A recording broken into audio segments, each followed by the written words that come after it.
Hey guys, welcome to the channel. In today's video, I'm going to show you how to find Instagram IDs using a phone number in 2025. Let's begin.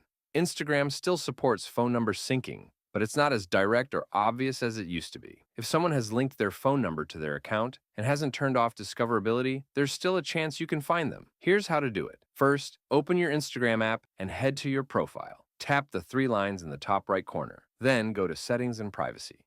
From there, tap on Accounts Center. Scroll down and choose Your Information and Permissions. Then tap on Upload Contacts.